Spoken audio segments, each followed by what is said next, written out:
Welcome to Joel's Comics Corner. I'm Joel. I'm your host today for Comic Talk. So we are moving on from my DC series. There's so many other comics I want to talk to you guys about, and I'm just so excited to showcase other independent comics. Starting with Dell Comics. I love Dell Comics because they have so many different characters and licensing. Did you know they are responsible for mainly Western comics? They're a little bit bigger than normal size comics. They're almost like magazine size. So they are so cool, but a lot of them are in rough condition because they were treated so poorly back in the day. People did not treat them right. So I just want to do a few facts for you guys with Dell Comics, and I'm going to be showing some Dell Comics from my collection because I am a huge fan of these Dell Comics because there's so many different titles and characters and different adventures of them. And even though there are mostly Westerns, there are some other cool ones on there. Like a while ago, I picked up Bewitched, which is based on a TV show. And growing up, Bewitched was already on reruns, but as a kid, I actually liked the show because it was about a witch and raising a family and just all this hilarious stuff and adventures and just fun show to watch from, and that's what they were watching back in the day. Now, this is from the 1950s, and yes, this is before Spider-Man, before Marvel, before all of that. So this is what people were reading. Imagine paying a dime back in or 12 cents back in the 50s, early 60s for a comic book. That's pretty cool. Dell Comics usually ranged from 10 cents to 12 cents.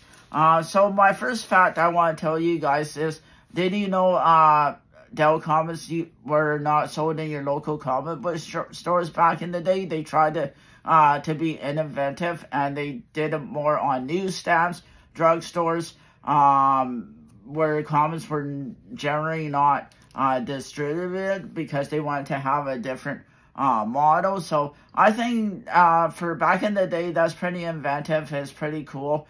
And I think that's very good of them because they were trying to be different, reach a wider audience. And I think these were really popular back in the day as well. Because, yes, it was before Spider-Man and all of that.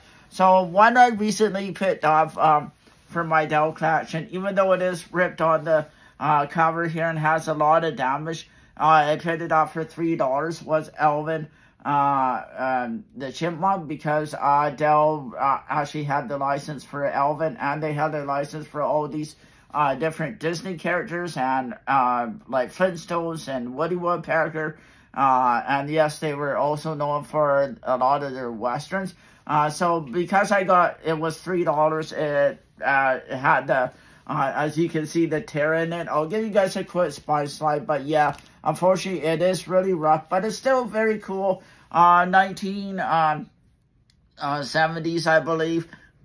20 cents. The price did go up a little bit, but let me show you a 10-cent comic from Dell. This is Roy Rogers, and like I say, they were Dell was known for all these cool different Western ones, which I really like.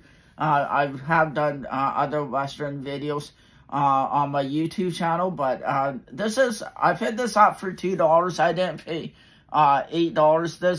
This was from claim sale I got, and the original price tag was $8, and it is in good condition, which is 4 out of 10 on the scale. So as you can see, there's not a whole lot of wear or tear, and as you can see, from the 1950s, comic would put you back 10 cents. So Dell was known for a lot of these Westerns, which is really fun, exciting adventures with Roy Rogers, who was also a singer too.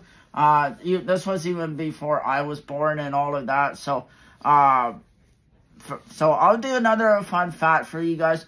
Dell Comics operated from the 1920s all the way up to the 1970s before they went into the Gold Key comics. So Dell transitioned from where it is now all the way to Gold Key, which I'm showing, and I'll show in future other videos, because I got a lot of Gold Key with more cartoon ones I want to do videos on, because Gold Key kept all the licensing from the Dell comics, so they were able to do all the Disney ones, all the cartoon ones, which is ones I do like to read as well. And I'm going to be doing some Archie ones too.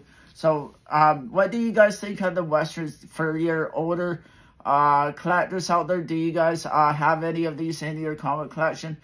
Do you not? I like I said, I really do like these, and I think they're so great. So, and like I said in my first fact, Dell has a lot of different licensing. They had a lot of different pop characters. And another cool licensing one they had is this issue number 21 of, like I said, Woody Woodpecker.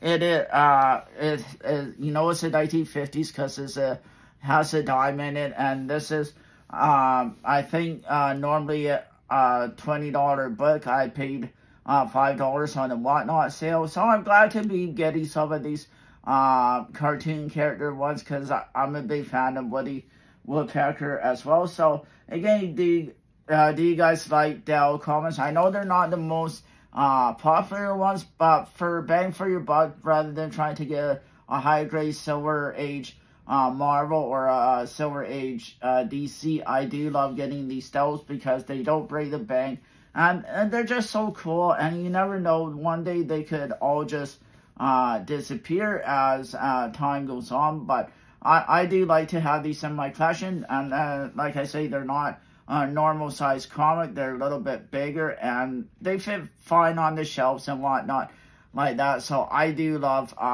these older Dell comics, because they have a bunch of cartoon ones. So, and like I say, Dell is known for these cool Western. This is Gene Autry. Unfortunately, it's a rough cover, but it's a 10-cent one, so it's pretty cool. I paid $2 for, or no, sorry, I guess I paid $7, but it's technically a $10 comic, so not too shabby. Another Western one, I don't know if you guys have this one. This is Gun Glory. It's a 10-cent one. Why there's holes in it, I do not know. But I ended up picking it up in the Whatnot auction. So let's just have fun, sit back, and talk about Dell comics. This is Buckskin. Never heard of this one. For you older guys, do you guys know what this is? Is this a TV show? Is it not? But again, they're just so cool. The covers are really good. It's a little rough condition, unfortunately, so it is what it is. But still, like I say, in event of Dell tried to do their model differently, rather than going through normal comic shops. They did newsstands, they did drugstores, they did department stores, they did all of that. I remember as a kid buying comics off the newsstand and everything like that. But anyways, this one I've had in my collection for a long time now is Walt Disney's comics. Back in the day, Dell got the licensing right to Disney, and they had a good relationship. Makes me mad when somebody writes their name on it, because it really does affect the value. I mean, the spine is a little wear and tear on here. So, which is why I can pick these usually up really cheap, because they're not too well. And there's a cool ad in here with Christmas time, because this came out in January 1956. So this is a very old comic. For how old it is, it's still very good. Just a cute story with Donald and everything. The color is really nice, and look, Mickey Mouse. And there's looks like the Christmas elf, kind of a Christmas story there. So coloring is nice and bright, very cool. So do you guys, like I say, do you guys have any of these? Do you not? So what's your take on Dell comics? So So yes, I do like reading Dell comics. I do like all these different kind of stories, and they don't usually break the bank for my, because I can get them anywhere from $3 to $5, which is pretty cool. So just some cool different ones that are in my collection. I don't know if you guys picked up, but yeah, there's whole different kinds, whole array of different Dell comics. So as we conclude this classic Dell comics, to me they're pretty special. I'm glad to have them in my collection. I'm not gonna I know they're not the most popular out there, but they mean something to me. And I'm glad to have them in my collection. So what do you guys think? Do you like Dell comics? Do you not?